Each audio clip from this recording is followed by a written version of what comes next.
الحمد للہ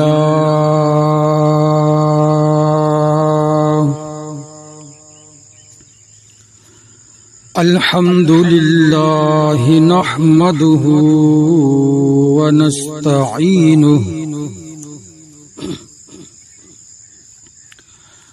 ونستغفره ونؤمن به ونتوكل عليه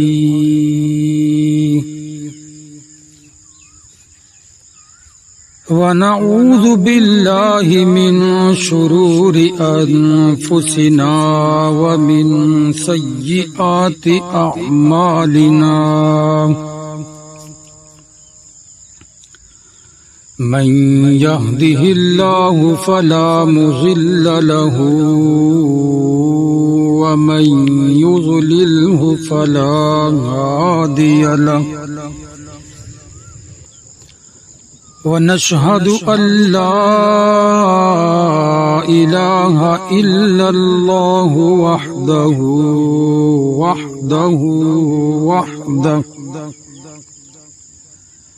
لا شريك له ولا نظير له ولا وزير له ولا مشير له ولا معين له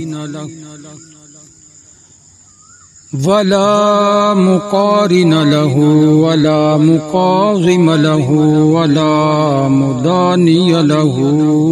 ولا مناظر له ولا مثل له ولا مثال له وصل على سيد الرسل وخاتم الأنبياء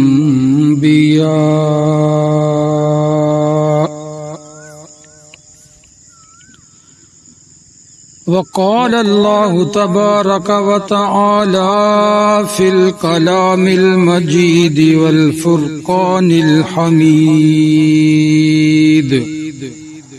لقد من الله على المؤمنين إذ بعث فيهم رسولا من أنفسهم يتلو عليهم آياته ويزكيهم ويعلمهم الكتاب والحكمة وإن كانوا من قبل لفي ضلال مبين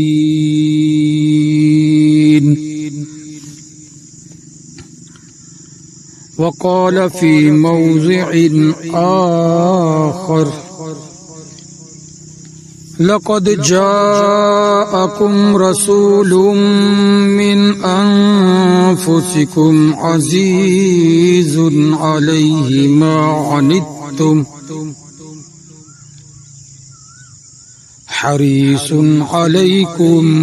بالمؤمنين رؤوف رحيم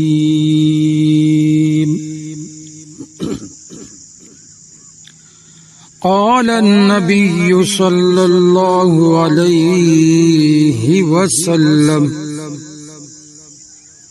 إنما بعثت لأتمم مكارم الأخلاق أو كما قال النبي صلى الله عليه وسلم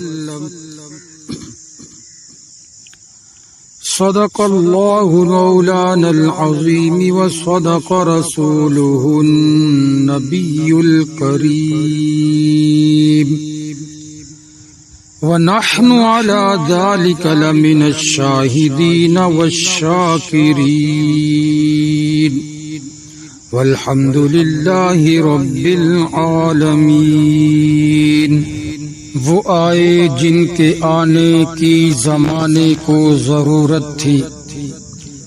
وہ آئے جن کی آمد کے لیے بے چین فطرت تھی، وہ آئے نغمہ داؤد میں جن کا ترانہ تھا، وہ آئے گریائے یعقوب میں جن کا فسانہ تھا، وہ آئے جن کی خاطر مضطرب تھی وادی بطحا، وہ آئے جن کے قدموں کے لیے کعبہ ترستا تھا، وہ آئے جن کو حق نے گود کی خلوت میں پالا تھا، وہ آئے جن کے دم سے عرش اعظم پر اجالا تھا۔ حضور آئے تو سر آفرینش پا گئی دنیا، اندھیروں سے نکل کر روشنی میں آ گئی دنیا، بجھے چہروں کا زنگ اترا ستے چہروں پہ نور آیا، حضور آئے تو انسانوں کو جینے کا شعور آیا، یتیموں اور ضعیفوں کو پناہیں مل گئیں آخر، یتیموں اور ضعیفوں کو پناہیں مل گئیں آخر، حضور آئے تو ذروں کو نگاہیں مل گئیں آخر، خرد کی شمع افروزی جنوں کی چارہ فرمائی، خرد کی شمع افروزی جنوں کی چارہ فرمائی، اسی امی کے صدقے میں زمانے کو سمجھ آئی، ضمیر اس در سے گر نسبت نہ رکھے لوح پیشانی، تو کش کو لے گدائی ہے چہ درویشی چہ سلطانی۔